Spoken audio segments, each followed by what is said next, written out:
This is Gene Bailey. If you're unfamiliar, he hosts a TV show called Flashpoint. It's on Kenneth Copeland's Victory Network. Kenneth Copeland owns and operates it and kind of picks the direction of the show, like where it goes and the propaganda that it spreads. It's most definitely a propaganda show. And it's a propaganda show in favor of Donald Trump. They'll do anything for Trump. This episode is titled Flashpoint, Trump Indicted, An American Awakening, June 13th, 2023. Now, this isn't the first part. If you haven't seen the others, don't sweat it. This stands independently of the rest. You don't have to see the others to understand what's happening here. They're starting a part 2 in this. So let's give this a listen, see what Gene Bailey has to say. They're just talking about this Ohio rally that they held not too long ago. Absolutely unglued from reality. They had Jim Caviezel there. They had Kenneth Copeland there. Had a whole bunch of people. It's insane. So anyway, let's give this a listen, see what they say. Oh, and while we do, we're going to play some Breath of the Wild 2. I'm just kind of going around grinding, getting some resources, and doing some side quests and stuff. I've already beat the shit out of this game. I hit every single shrine. I've beat every single boss. I have a star next to the save file and everything. I've maxed out this game, basically. I'm just finding, like, things to do in it still. So let's give this a listen. Well, Ohio was an amazing. I don't know, Pastor Hank, how you describe a Flashpoint Live.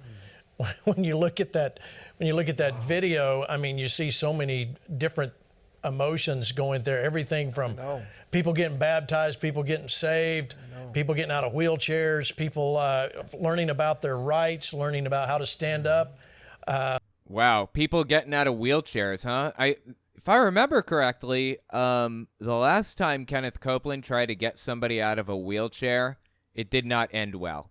Again, Copeland runs this place. Ooh, I needed a blood moon. I'm glad I got one. Copeland runs this whole TV show. This is his network, his show, and he controls the direction of it. And he was there. He was there at the Ohio thing that they're talking about here. Just watch the last time. Well, I don't know if it's the last time, but watch this one time. Copeland tried to get this dude out of a wheelchair. Seriously. It was mid-August 2021. Jesus. Thank you, Lord Jesus. Praise God. Yeah, that's him going through you right now. Yes, it is. Yes, it is. So, dude in a wheelchair, and he seems to be overtaken with the Spirit.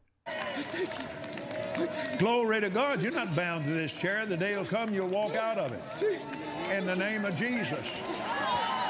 He knocked the dude over. Seriously. Copeland knocked over a guy in a wheelchair. No joke.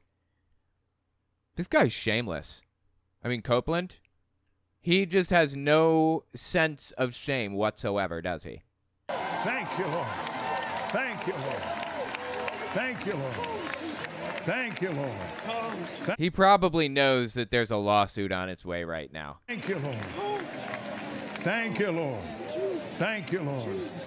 Thank you, Lord. Now then, you guys just help him up. What happened to God getting him out of the wheelchair? I thought God was going to heal him because you asked God to. What happened to all that? Did you just, make it up? Why are you having your people help him up right now? Help him up. The power of God's all over him. Seems to me if the power of God was all over him, he would have just stood up out of the wheelchair, right? He's not hurt. He's not hurt, he says. He's not hurt. Praise the God. Praise the Lord. Praise the Lord. Dude, it is so cringy, it's painful. Seriously. So anyways, yeah. Copeland made a complete fool of himself last time people stood up out of wheelchairs, quote unquote. Ridiculous. So anyways, yeah, let's keep listening to them talk about this live thing that happened in Ohio.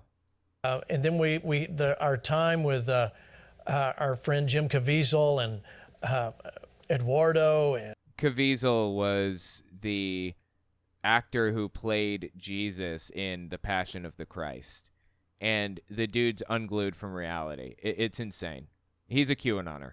And Tim Ballard with child trafficking. I'm telling you, it was such a strong 2 days. I really want everybody to have seen that. And let me say this, Pastor. Again, we watched a little bit of it. If you want to see, it was me talking about Copeland in a couple episodes back. We must rally behind this movie. Let's put up that graphic real quick, guys. Okay, are they just like advertising for something right now? I'm just going to skip forward. I don't really care about their advertisements. Let's talk just real quickly, recap the weekend and what stands out to you. Well, what stands out to me is life-changing. What stands out to me, the second thing is, and it's why you have to get there, is the anointing. The Bible talks about when King Saul got around the prophets, something got on him. And they said, is Saul among the prophets? He began to prophesy. Why I say that is when you get to these Flashpoint meetings, Pastor Gene, you and I both know, I mean, I can hardly hold back the emotion here because God... Well, remember now, if you're unfamiliar with all of this, this guy believes that he is a prophet of God. He believes that God gives him secret messages to give to the rest of the world. It's insane. So he thinks he's like above Saul, apparently, or something. Shows up. And there's something tangible that comes on your life so that you can go back to your sphere of influence and make a difference for God and for your country and really watch the Lord move in a powerful way through you. So it's life-changing. It's anointed. It'll get on you.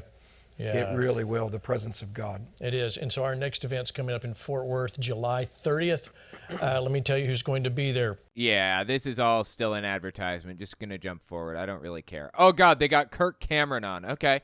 Let's see what Kirk Cameron has to say here. This dude is absolutely unglued from reality. About health, family, and living healthy life. I'm telling you, Kirk Cameron, welcome back to the program. Tell us what's been going on. I mean, I'm seeing some great stuff about you. Well, I apologize for the dim lighting here. I'm depending on the sun coming through a window in a New York City skyscraper. I've been going across the country, and I've landed here in New York to do some news programs to talk about what's been happening at the Seattle Public Library and Loudoun County Public Libraries. Dude, okay, that was very obviously him just trying to, like, show how cool he is for being in a New York City skyscraper, right? Is that just me? Wow, good for him. I'm in a New York City high-rise. Is this, like, the definition of pride? Is that what we're watching right now? Seems like this guy is showing a little bit of toxic pride to me. Didn't the Bible say something about that, about pride coming before a fall and stuff? And we're heading to Chicago tomorrow to talk about these children's books that Brave Books and I have written, and now we're drawing quite a few protesters at these events who are objecting to, I don't know, love, joy, peace. Oh yeah, totally. That's the lesson that you learn from these books, right? These books that Kirk Cameron is trying to propagandize about. Love, joy, and peace. Totally, totally. If you don't know of these books that he's talking about, these Brave Books things, he has this whole series called Brave Book, or he has this publisher called Brave Books that publishes absolutely unhinged books, like anti-communist, pro-Jesus propaganda, basically. We've gone through a whole bunch of them on my Telltale Reads YouTube channel. It's insane, dude. Some of this stuff is insane. So anyways, if you're really curious, you can just check out my Telltale Reads channel. It's like anti-gay stuff, a lot of it.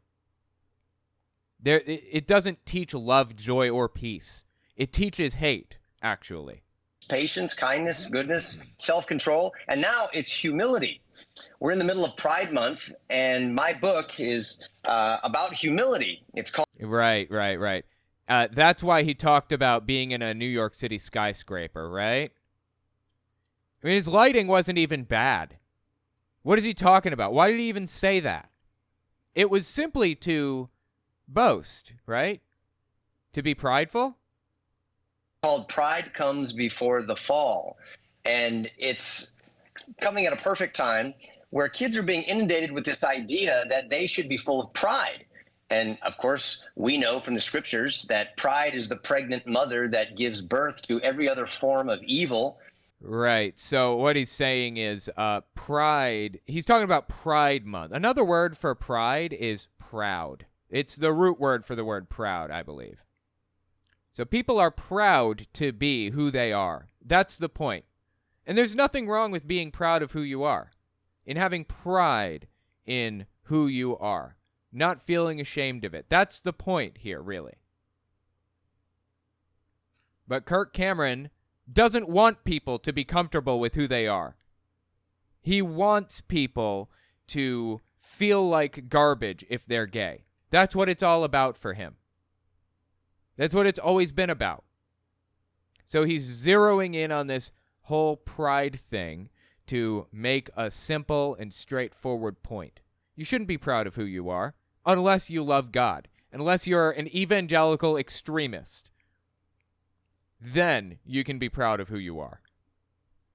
Jesus saw Satan fall like lightning from the heavens because in his pride, he tried to overthrow God. And that's precisely what pride does. And you see it in the Pride Parade. You see it with what happened at the White House this weekend, where you have a trans flasher saying... Yeah, if you didn't hear, you're watching this 5 years in the future or something, the White House hosted a bunch of LGBT people for an event at the White House, basically. And one of the trans people that was invited to the White House decided to flash everybody. It was a woman who pulled out their boobs and kind of covered it or whatever, but flashed the entire crowd. And yeah, it did not look good. And it's going to be used against the LGBT community for the next who knows how long. We're watching it used against them right now. So I wish they hadn't done that.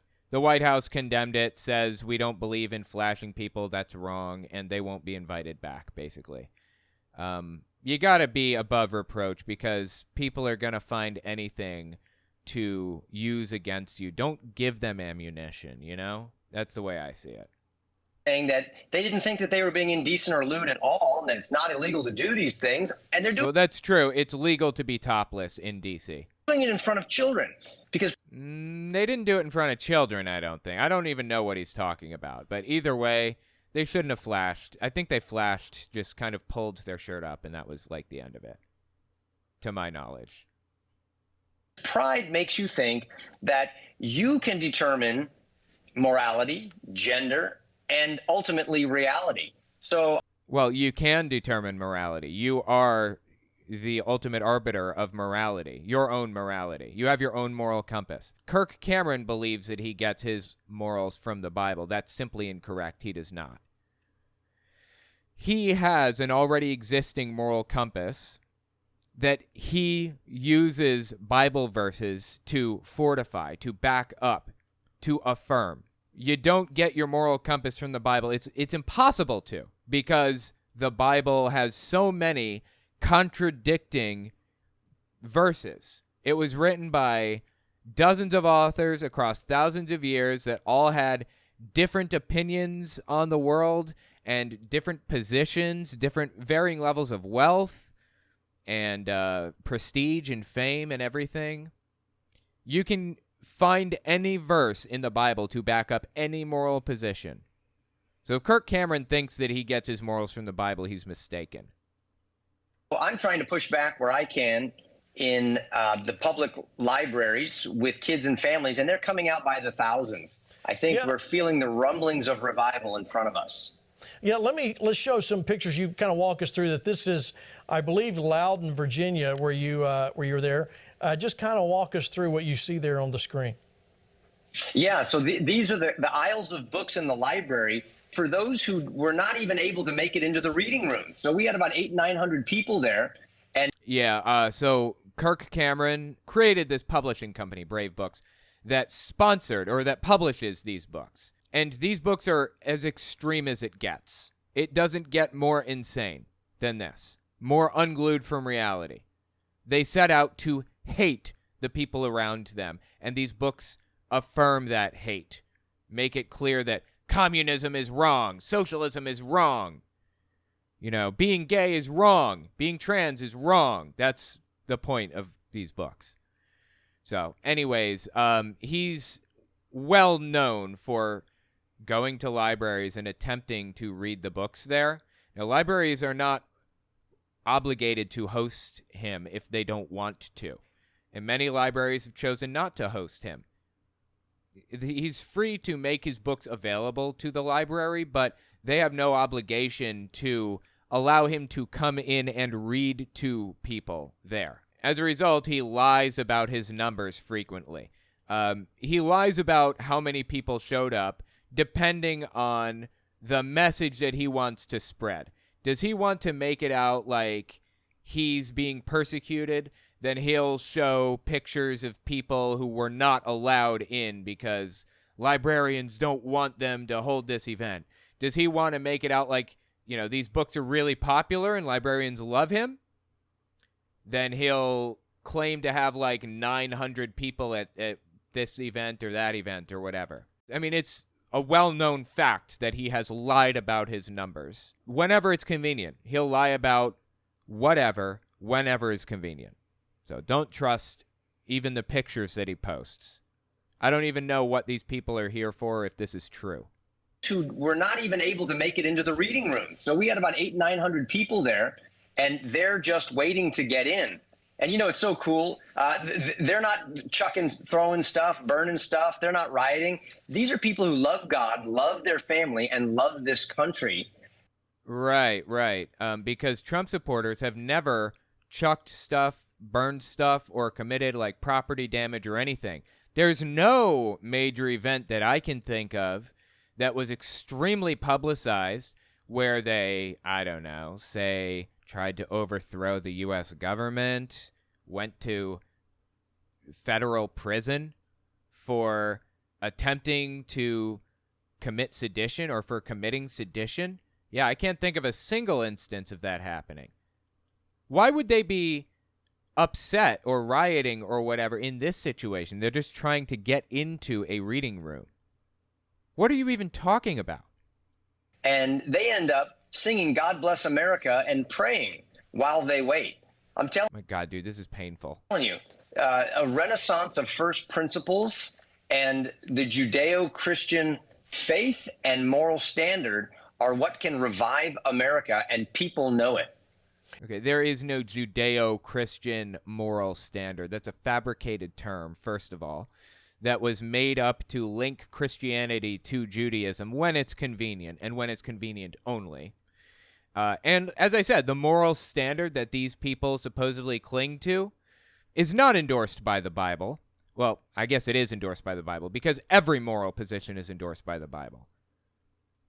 You can find any position in there that you want to hold. Any position. So, Kirk, are you seeing more support coming at this point? And, you got a lot of pushback, but I mean, you seem to be having more and more people show at this. Are you still getting pushback from libraries and from protesters, or to my knowledge, I don't think he really got much pushback from libraries. I mean, you're free to host or to give them the books, and they'll, put the books in there if you want, but the library has no obligation to host you reading the book or whatever.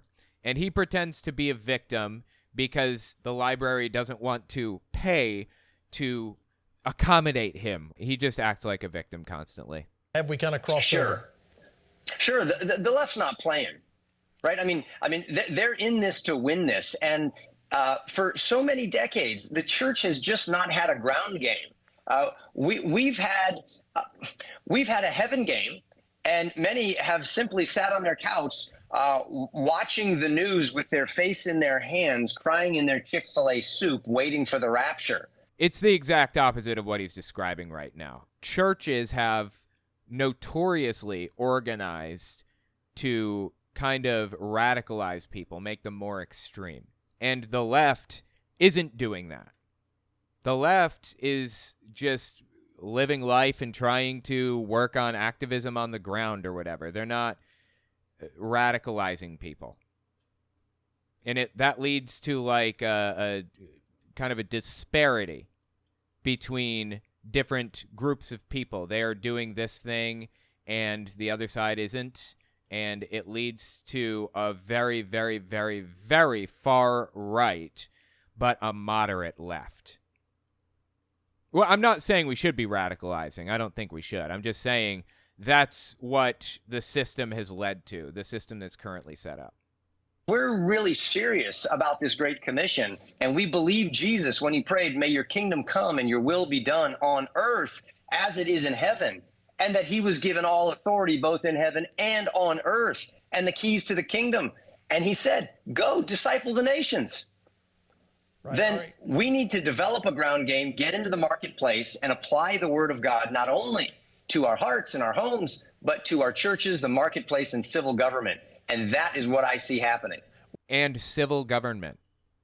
See, he is part of a belief system called Seven Mountains Dominionism that espouses the idea that Christians should take over the government instead of trying to convert people. Instead of going door to door to do what they call soul winning, or what Jehovah's Witnesses call going in service, instead of bothering with that, Seven Mountains Dominionists like Kirk Cameron here believe that all they need to do is take control of the country's political system, basically.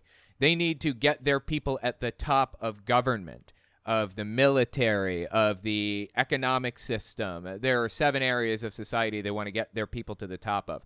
And if they can do that, if they can get their people to the top, they can force people to believe the way they want them to believe or do what they want them to do. Really, I'm not joking. That's really the whole bit here. Seven Mountains Dominionism. Well, and we're seeing video here, B-roll of a lot of the folks protesting. Right. But it's in Seattle, but it seems to be pretty mild. Do you embrace them? Do you talk to them, or are you just going to ignore them and keep going? Well, there was one who caught my attention. He must have been a fan of Growing Pains back in the 80s because he had a great big sign, put a lot of time into it, that said, you're growing into a real pain. There it is. Yeah. Well played, sir. Boy, he took a lot of time with that. But that's funny. I like it. You know, that's a good sign, and I appreciate that. What's his name? Kirk Cameron here saw the irony in it. But many of them, if you look at their symbols on their jackets, and others who are saying, hey, you know, this movement that we're behind is really, it's harmless. It's not going to bother the kids. You can see Satanist goats on the back of that. You can see, killers for conservatives on the back of their stuff. And so what are you talking about? Killers for conservatives? What? The real message comes out. This is an ideological army. This is the radical leftist humanist secular religion that Totally. It's a religion. This is what I find fascinating. Listen to what he says next. I would bet money. Well, I'll tell you what this guy believes. This guy believes that the left is indoctrinating people falsely. That's not happening. And he's going to use that as the basis to indoctrinate people on his behalf, on the right's behalf, basically. So he's going to say they're doing it, and he's going to complain about the idea that the left is doing this thing. We need to do that too. That's the line. The enemy is doing this. We need to do it too. Well, you can't complain about people doing something that you believe they're doing, even if they're not, and then do that exact thing yourself. That shows a level of ideological hypocrisy that is bizarre. Is now using the public schools as their church, indoctrinating children, demanding that we sacrifice our most precious possessions, our children's hearts and minds, on the altar of wokeism while we bring our tithes and offerings in the form of taxes. That's simply not happening. That's insane. Right. We need to fight against this. And it's an inside-out job, from the heart to our home to the city gates, and it's from the bottom up. And I believe that God will champion our cause. Well, I know he will. I agree with that. Now, let's start it. Someone posted, I think it was in Virginia, a sign across the hall from where you were. You want to speak to that? I think you're talking about the anti-American, anti-Christian group. They call themselves Teach Truth. Never heard of this group before. There they are. I doubt they're anti-American, and I doubt they're what was the other thing he said? Anti-Christian? I doubt it. But okay. And they had a couple of people in there juxtaposed against our 800 or 900 families in ours. And essentially what they're trying to do is feign truth. This guy's distracted by something. I wonder what he's distracted by. He keeps skipping over his words. Trying to do is feign truth stuffed with a lie and feed it to children everywhere. He keeps looking off in another direction. I wonder what he's looking at. And of course, exchanging the truth for a lie and abandoning God leads into a downward spiral that results in total destruction and collapse of culture.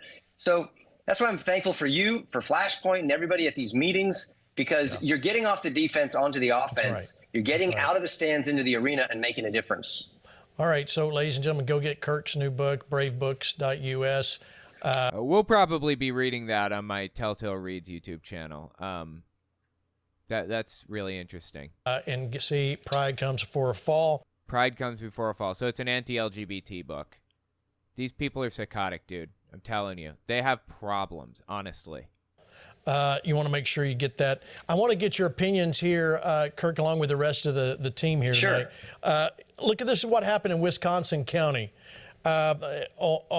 Wisconsin County that claims transitioning children is a fundamental right in the process of declaring sanctuary status so children can be... Okay, let me just make a point here. This is important. Children are not medically transitioning when they're trans. Like, trans children are not medically transitioning. This is not happening. Kids sometimes find out that they are trans at 13 years old, 14, 15. I mean, it's happened. Hell, I guess it's happened as young as 8, probably. But there is no doctor on planet Earth that would medically transition a kid.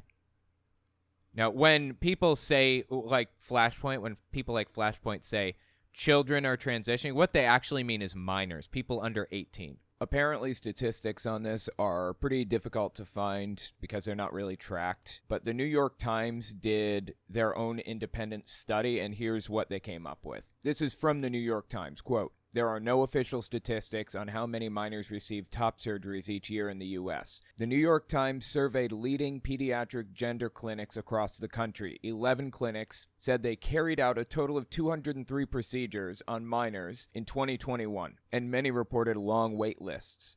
Another 9 clinics declined to respond, and 6 said they referred patients to surgeons in private practice." End quote.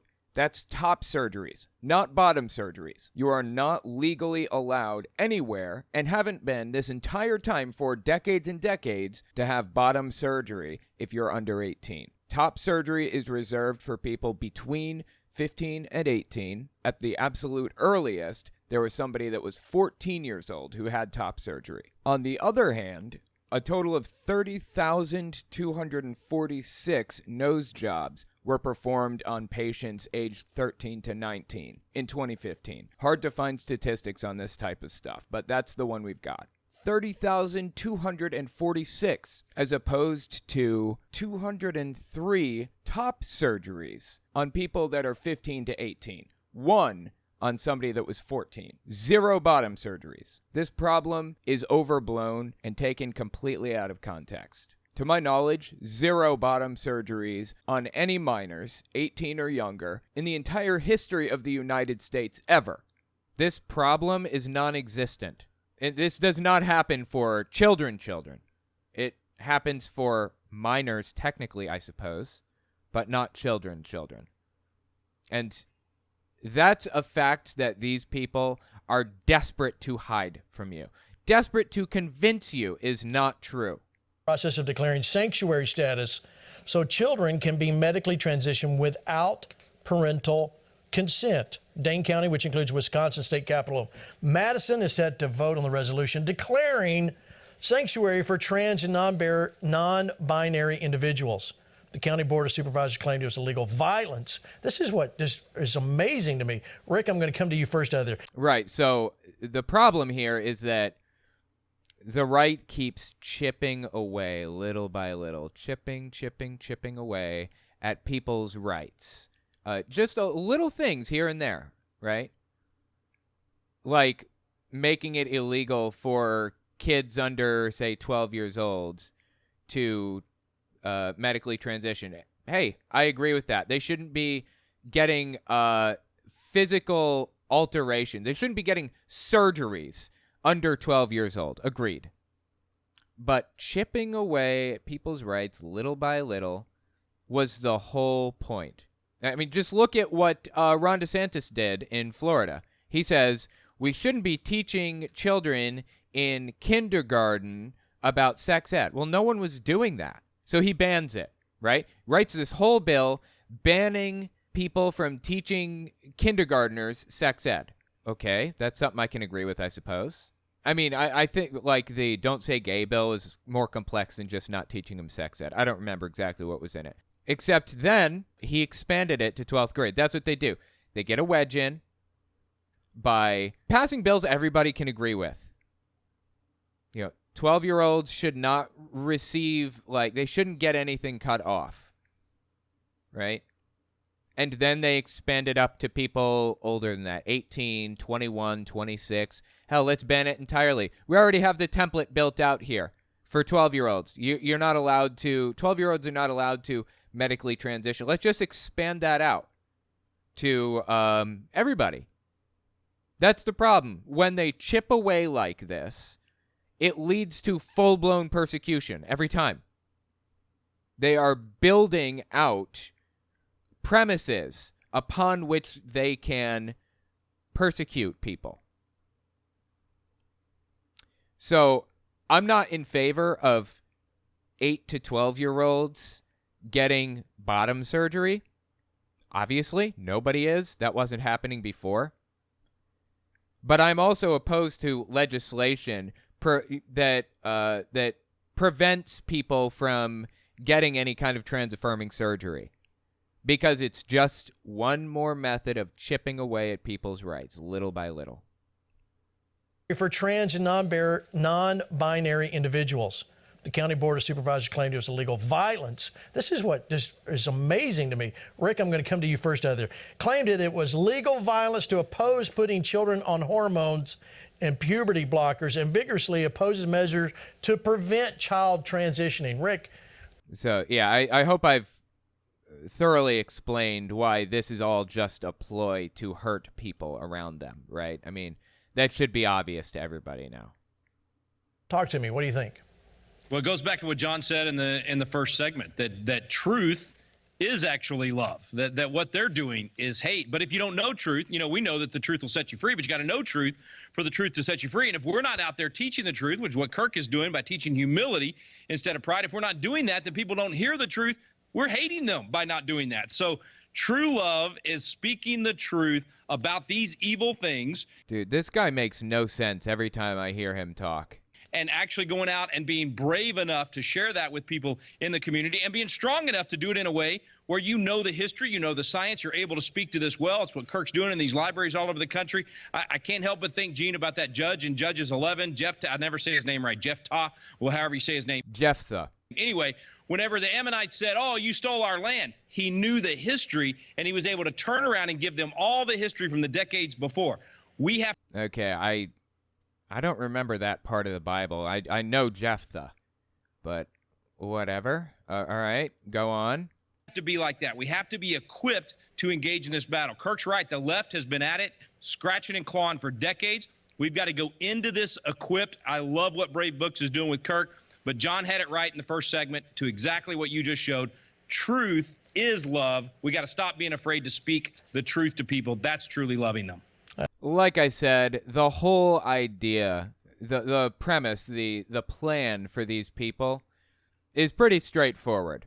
I'm talking, when I say these people, I mean Flashpoint specifically. The plan is to claim the left is doing something and use that as a premise to do it yourself. I mean, I've probably showed this 100 times by now, but just watch this clip from Flashpoint. This is from Valentine's Day 2023. Listen to what Gene Bailey says here.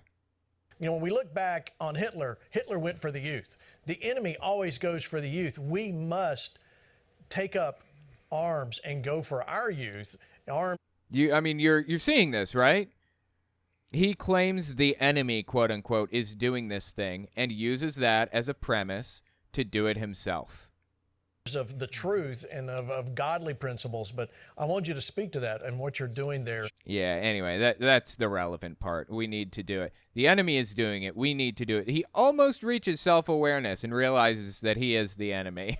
Almost. Anyways, that's the whole premise. That's the strategy that they run. That's their goal, is to claim someone else is doing something evil and use that as an excuse to do an evil thing themselves. Like, logically makes no sense even. Anyway. You're right, absolutely right. Pastor Hank, I know you're a firm believer in children's books. Yeah. You produce a lot of material as well. You can't ease up. You can't let up for just one moment, can you? You cannot. No, because listen, God is a father, and we owe it to the honor of our God, Father God, to protect children, to protect their innocence. And, I heard from one of my staff members, they wrote something that was very interesting. They said Pride Month really is telling God that he's wrong. Well, no. No, Pride Month is just saying that you're proud of who you are and you don't need other people's approval. That's really what Pride Month is saying. Oh, God is right. And Proverbs 31 says that we must speak up for the children, or we must speak up for the innocent who cannot speak for themselves. But oh my God, dude. It's always about the children. See, this is another part of the strategy. Claim that the children need protecting because the evil people are out to get them, to use them or whatever. So you must get to them first. You must use them first for your ends. Wanted to mention something. I don't remember who brought this up, but somebody somewhere, I was reading this somewhere, I think. Somebody pointed out that children are the perfect victims to lobby for the far right. They can't, talk back about it. They can't argue with the people trying to defend them, especially the unborn. This is actually about abortion originally. The unborn, are incapable of arguing with anybody. So it's just a silent person or a silent entity, silent being, a silent victim that these people can talk about and gain, moral footing on without having to worry about being criticized for it by that victim. The black community, not really the same. Black community can fight back and argue with people and say, what you're saying is actually going to hurt us, not help us, Anyway, kind of interesting perspective. Who cannot speak for themselves, but speak up for the children. Sorry, let me step back. Listen again. Children, or we must speak up for the innocent who cannot speak for themselves. But Pastor Gene, if I may, I want to just show the people as well that I have, I've written series of comic books, Captain Zepto. Oh God, here's his shout out. His his plug for his merchandise now.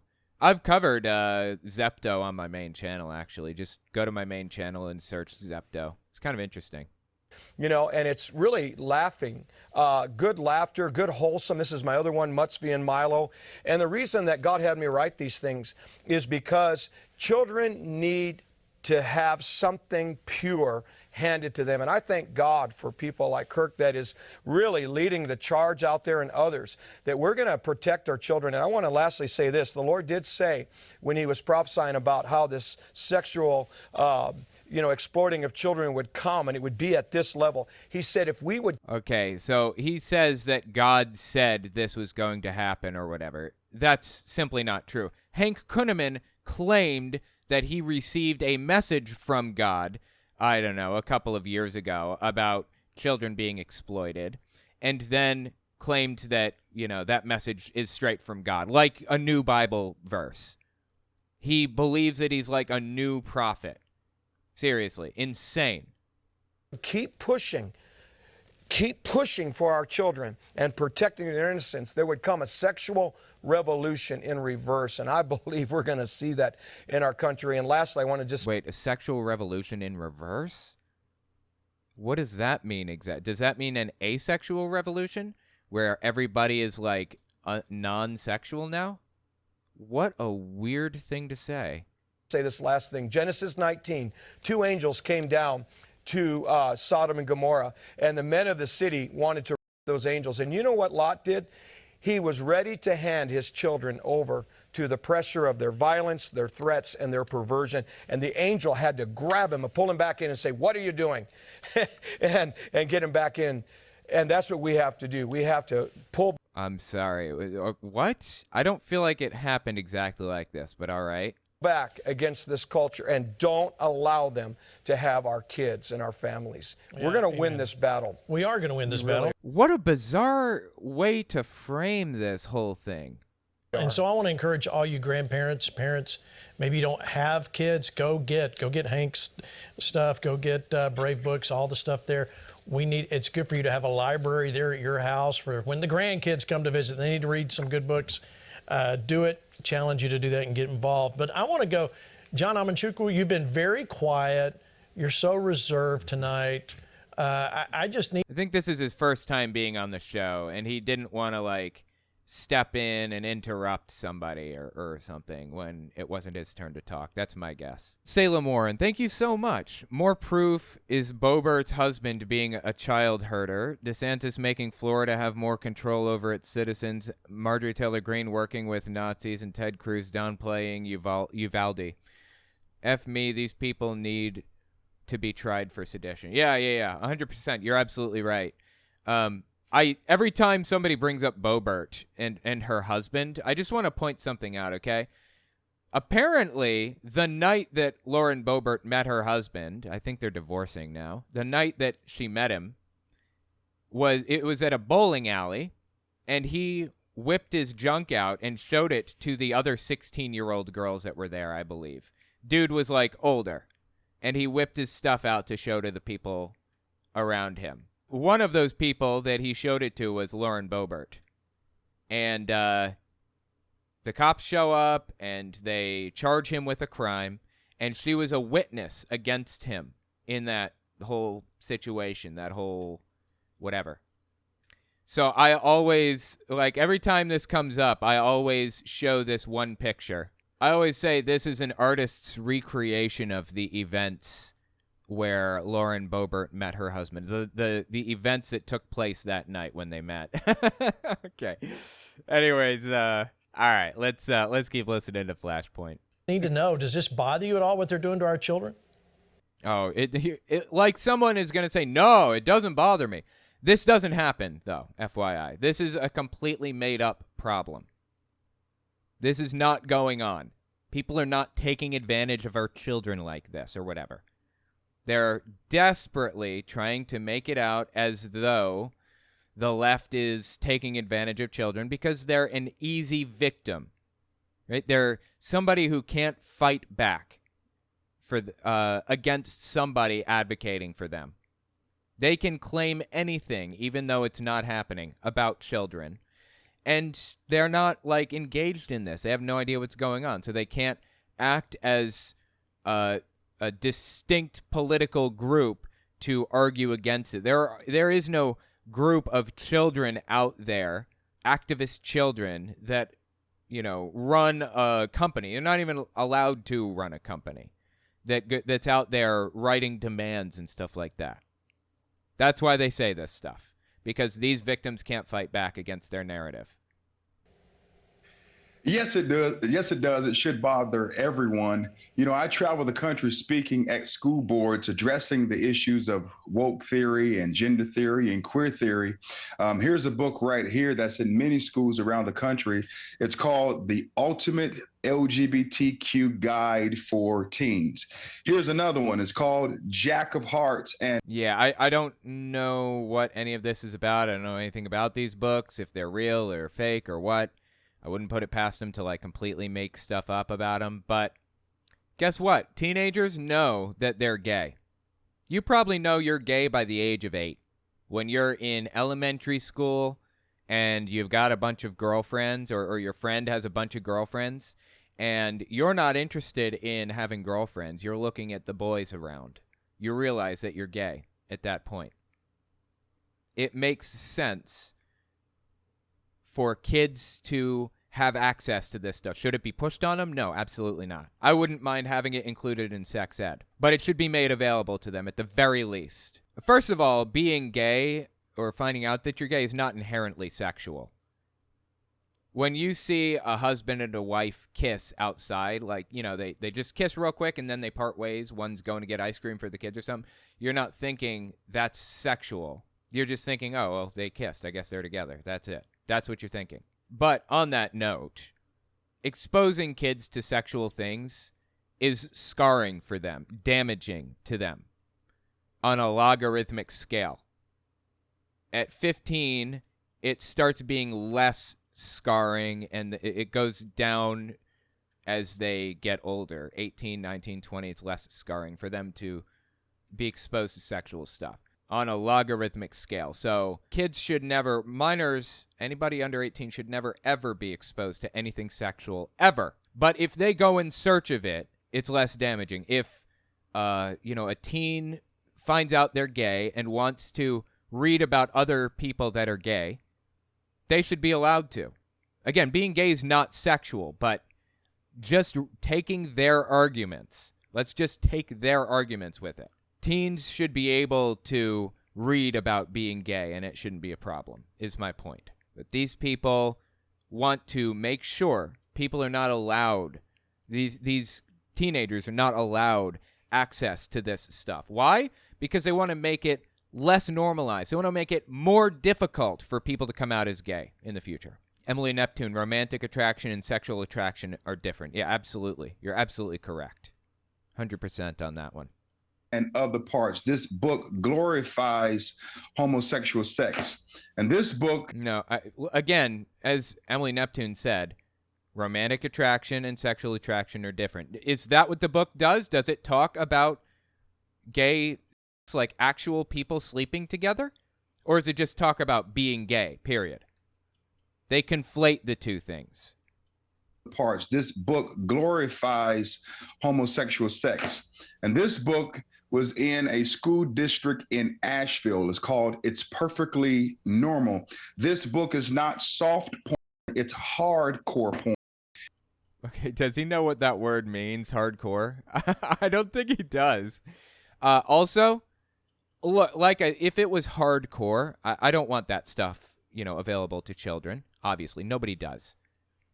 But I would be willing to bet it's not. I would bet anything this dude is full of it. These people, like the people on Flashpoint, have a tendency to just blatantly lie about this stuff. DeSantis also lies about this stuff. You guys remember Doug Mastriano? Ran for governor in Pennsylvania, got pretty close to winning. I think he's running for senator now. Listen to what he says. It's a blatant lie. This was when he was running for governor, 2022, early October, right before the election. On day one, the sexualization of our kids, pole dancing, and all this other crap that's going on will be forbidden in our schools. Pole dancing. Forbidden in schools, he says. Really? He thinks pole dancing is happening in schools.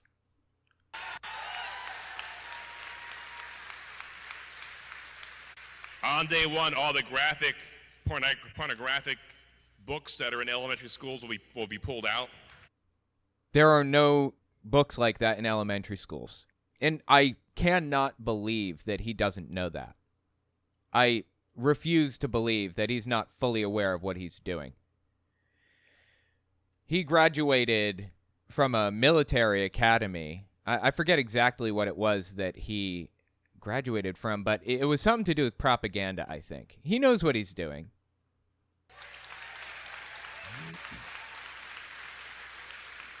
On day one and done, critical race theory is out the window. Yep. He must know. I can't believe that he doesn't know that this is all made up. So anyways, they're not above just straight up lying about this stuff. It would give Hugh Hefner a run for his money. I spoke at the Asheville School Board District meeting there, and that video garnered over 17.5 million views on my Twitter page. We are fighting against Satan. We see Satan in Genesis chapter 3 as a serpent, but by the time we get to Revelations, he is a dragon. And we must understand that the enemy has enlarged himself, and we must contend for the faith, stand for righteousness, and continually go into the public square. I will not surrender the future of my children and my grandchildren to leftists, to the alphabet mafia, to people who think that a man can be a woman and a woman can be a man. We thought that Pride Month started this year on June 1st, but it started in March when Aubrey Hale, a transgender, whatever that is, went into a private Christian school and killed. Oh, I remember. I didn't even recognize the name because I didn't remember what was going on or what, what the deal was with that. Yeah, I talked about this at length. I'm not going to go over it all again. There was an attack on a school by a trans person back in March, I guess. That doesn't mean that every trans person is a terrorist. I'll just leave it at that. If you want to know more about my position on this, you could just search up like the Nashville attack or whatever on my Unfiltered channel. I talk about it at length. I'm not going to bother now. 6 Christians in a hate crime. Where is the manifesto? And they claim that the trans community is under attack. No, the church is under attack. Okay, the trans community is under attack, without a doubt. And no, the church isn't under attack, actually. Truth is under attack, and reality is under attack. I won't quit. I won't stop. Hats off to Kirk Cameron. Keep contending for the faith. Hey, if you need a tag team, I'll come join you. But we must continually be bold and vigilant and standing for truth. Yeah, I'll go back to Kirk with his dramatic lighting. Let's go! Kirk, I'll leave you a chance. God, it's so cringy and terrible. Like, his lighting isn't even that bad. It's good lighting, actually, in my opinion. And he just wanted an opportunity to talk about the fact that he's in a New York City skyscraper. Ooh, wow, look at you. Just to comment with that, go ahead. A few years ago, it was before I moved to New York City. Few years ago, I came to New York City with Genetically Modified Skeptic. We came here, my wife and I and Genetically Modified Skeptic. We came here and stayed with some dude that he knew. And this dude lived in a skyscraper in New York City, straight up. We stayed in the skyscraper. It was absolutely incredible, dude. Incredible. It was the moment that I fell in love with New York City. I thought I loved New York City before that, but nothing like sitting on the 64th or 65th floor of a New York City skyscraper right next to the Empire State Building and waking up in the morning and looking out the window and seeing the Empire State Building. It was truly incredible, dude. Oh, my God. I don't live in a place like that. But anyway, yeah, New York City is a truly incredible place, has some truly incredible stuff here. It's just something else. Like, words can't describe what it's like to live in the concrete jungle. So, I guess he's just bragging about being in a New York City skyscraper. Wow. Good for you, Kirk. Oh, man, I love you, John. And I can't wait to get back together with you again. But we're fighting on different parts of the battlefield. A great contrast I'd like to leave people with is this. Wow. So this guy basically said, I'd love to work with you, Kirk. And Kirk says, I love you, John, but we're working on different parts of the battlefield. Was that a soft rejection? Or hell, even a hard rejection? This poor dude, poor John. Our President Joe Biden, after praising the bravery of a trans flasher, he did not do that. The White House officially came out and said, if you're unfamiliar with this, Biden held a trans day at the White House or something like that to honor members of the LGBT community. And one of the trans women there flashed a camera, and it got caught on that camera and then spread all over the place. And the right used it against him and everything. And the White House, the official White House accounts and the official White House press, came out and said, we do not stand for this. This is wrong. They will not be invited back to the White House. Biden did not praise anybody for doing that. It's just made up. There at the White House raised a pride flag in violation of U.S. flag codes. The gall. Violation of U.S. flag codes.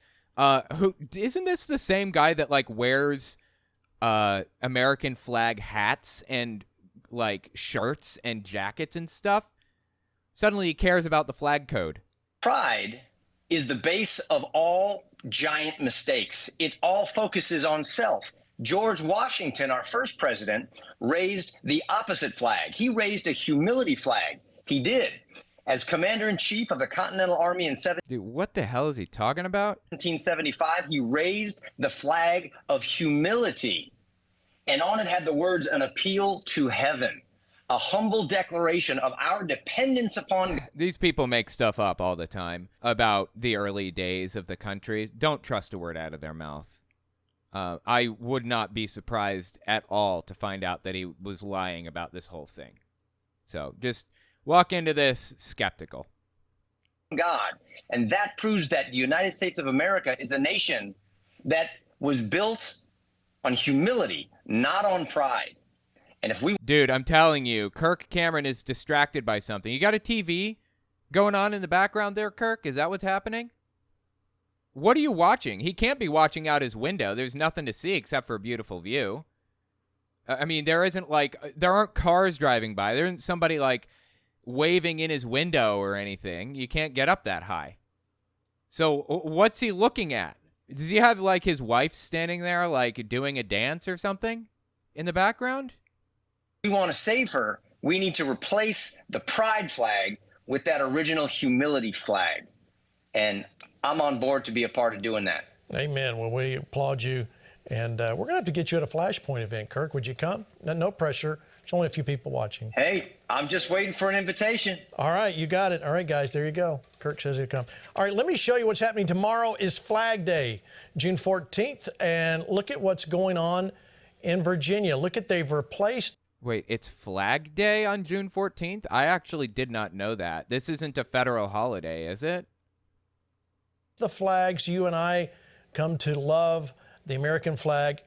There's the Capitol with the pride flag, which is actually illegal, what they've done there. No, it's not illegal, actually. It used to be illegal. But if it were illegal, to my knowledge, then so would, you know, wearing a red, white, and blue, like, Star-Spangled Banner bathing suit and having it all over your car and your jackets and all of your other garbage that they wear constantly. The reason it's not illegal for them is the same reason it's not illegal for you, to my knowledge. That may have changed. That may be different. I believe now there was a Supreme Court ruling that determined that those are just guidelines and protocols, not laws. You can't force somebody to... You can't compel speech, basically. You can't force somebody to say something, and you can't censor somebody and prevent them from saying something or speaking their mind or whatever. People are allowed to burn a flag because it's freedom of speech. The Supreme Court decided that, and I think Scalia was the deciding vote on the correct side, which is allowing flag burning, surprisingly. Scalia was a nutcase. Oh, and by the way, not for nothing, I believe Scalia died at a billionaire's house. He was visiting a billionaire, and he died at his house. Really. I mean, talk about Harlan Crow and Clarence Thomas and corruption with Alito and everything. Scalia kicked the bucket at a billionaire's house. And look at all the pride flags that are being flown. This is what we are up against, Rick. When you see all of this happening, this is what we're dealing with. Pride. Well, go ahead. Yeah, no, I mean, it's become a religion, man. It's not a religion. People are allowed to be proud of who they are. It's absolutely a religion. They bow to it. They've given... Wait, who bows to the LGBT community? I have never known anybody to bow to the LGBT flag. been into it completely, sold out to it completely. I love seeing the pushback now. It looks like even Major League Baseball is taking away the pride uniforms that they pushed last year, and some of the players rejected and pushed back against. And, of course, a ton of fans have rejected the whole Sisters of Perpetual Indulgence and that deviancy at the Los Angeles Dodgers. But make them pay a price for it, for sure. And the flag that Kirk's talking about, that's a great one to fly with the American flag. I mean, an appeal to heaven. Let's get back to the founders' view of that. Even that, Eastern United States, pine tree that's on that flag as a reminder of part of why the revolution happened in the first place in terms of liberty and what the king was doing to us. But wait, are they talking about the Christian flag? They want the Christian flag to be flown next to the American flag? Isn't that interesting?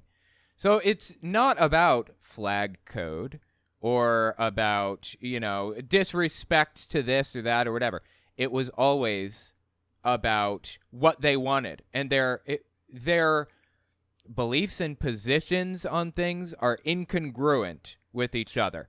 They will pick up any position that supports what they believe. It's like flat earthers, right? They have an explanation for everything, flat earthers do. But none of the explanations are congruent with each other. None of them match up with each other. They're not, there's no overarching cohesion between them. They contradict each other, these explanations do. It's the same thing with these Christian nationalists. There is no overarching moral principle that they have. There is no overarching belief that they espouse that applies in every situation. No. They just want to hurt the people around them and will do whatever it takes to hurt them. But the appeal to heaven was vitally important. John Locke talked about it. The founders knew about it. I love the fact that Kirk is talking about it again, like Jeff Taft, knowing that history and bringing that history to life for the people today in our culture. Amen. All right. Well, I want to thank Rick Green, Pastor Hank Kuhneman, John Amanchukwu, just because I like saying his name, and Dramatic Lighting, Kirk Cameron. Thank you, Kirk, for joining us on this edition of Like, the lighting isn't even that dramatic. He was just showing his pridefulness by talking about being in a New York City skyscraper. Flashpoint. Listen, one final note you need to know going into tomorrow. Yes, it's Flag Day. Fly the red, white, and blue. Listen, you need to fly the nation's flag. We must do this and stand up for America. But something else is special about tomorrow. Tomorrow, number 45, President Donald J. Trump's birthday. So for us here at Flashpoint, we want to say early happy birthday, President Trump. Yeah, this is right before Trump was arrested for, for espionage and a bunch of other stuff. He was indicted and then arrested shortly thereafter. They did a whole episode, this episode was, they talked about his arrest right before this in the previous parts. So if you want to hear about that, then check that out. It's kind of interesting. All of us at Flashpoint, as well as the Flashpoint Army, thank you for being a part. All right, I want to say one more time, you guys need to be involved in Flashpoint. You need to get on the email list. Go sign up at govictory.com/FP sign up. Be a part of the Army. You say, well, what is the Army? It sounds like a militant group. We are a little bit. Exactly that. We are militant. We're not picking up arms and storming the Capitol yet, but we are. Yet. You catch that? We are standing up and saying we are going to do everything within the legal bounds of our authority as American citizens while we still have a Constitution to stand up and say this is not acceptable. This goes against what is legal, what is right, and what we are here for. Dude, this is psychotic. I got to write this one down too. 5650. I guess that's basically the end of this episode. And especially, so many of you as believers, as Christians, you've been beat down. You have bought the lie that you shouldn't stand up. You shouldn't be bold. You shouldn't be like John and say, wait a minute, this is not right. You do have a right. You do need to stand up. But if you don't stand up, then we'll go the way of Bonhoeffer. And what we'll see happen is we will lose America. Full circle, back to what Kenneth Copeland shared with us in Ohio. You and I have a covenant that we're leaning on. It's what happened with George Washington, 1789. Dedicating this nation to God. We believe that.